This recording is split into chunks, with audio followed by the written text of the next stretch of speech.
Good afternoon. I'm Father Mike Duckowitz, the director of the Addiction Recovery Ministry, and on Mondays at 1 o'clock, we do a brief reflection on issues regarding addiction and recovery. Last week, we took a little look at the first part of step one. We admitted we were powerless over alcohol.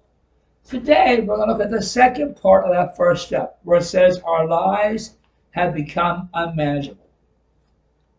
As we look at the second part of step one, it's easy to recognize once we're sober how unmanageable our life had become. But while we're drinking or drugging, our lives seem perfectly manageable to us. Just ask yourself, how often did you have to look for your car? Wonder what happened to the mirror on your car? How often did you strain to remember the lies you told last night so you can cover up for them today? How often did you wonder just what happened? How often did you wonder why so many checks have bounced? Why you seem to push people away? And why people weren't inviting you to things anymore? Or wondered why old friends seem to disappear and invitations stop coming? Why did your children appear frightened of you? Many, many more questions. Still, you could not see that your life was unmanageable. Denial is very, very strong. It creates its own world. It defines its own truth. It's built completely around delusion and lies, encased in a cloud of booze and drugs.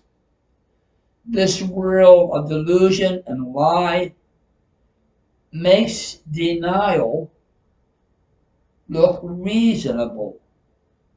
After all, doesn't everybody live in some type of chaos? Unmanageability becomes painfully obvious once you sober up.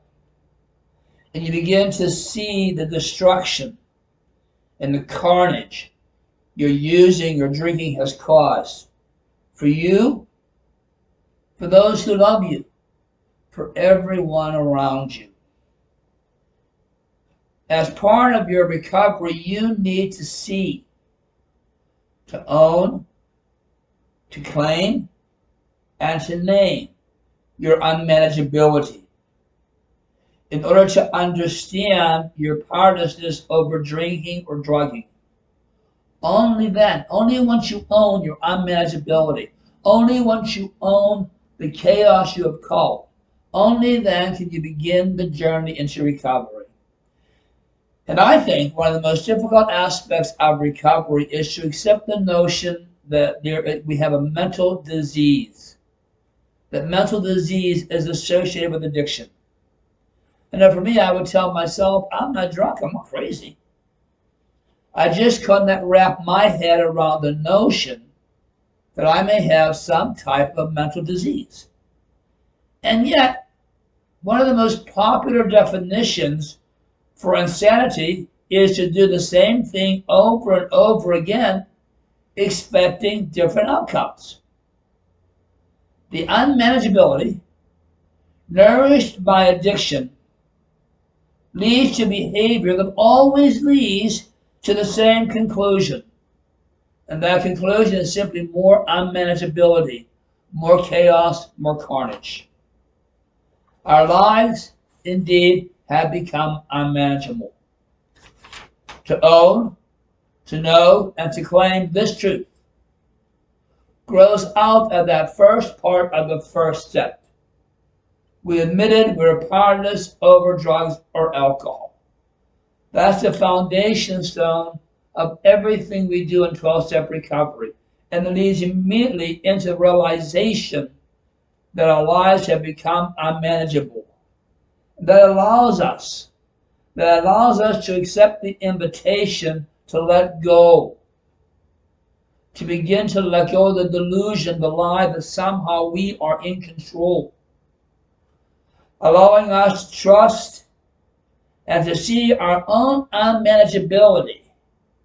When we can see it, name it, and own it, we can begin to be honest enough to begin that journey that can lead to hope, that journey that can rebuild trust, that journey that can rebuild health, not just mental health, but physical health, ultimately to rebuild a life of quality. So as we begin our journey, first we acknowledge we're a part of this.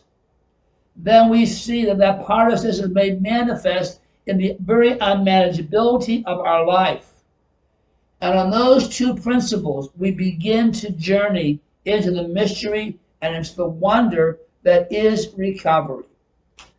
Next week, we're going to look at step 2.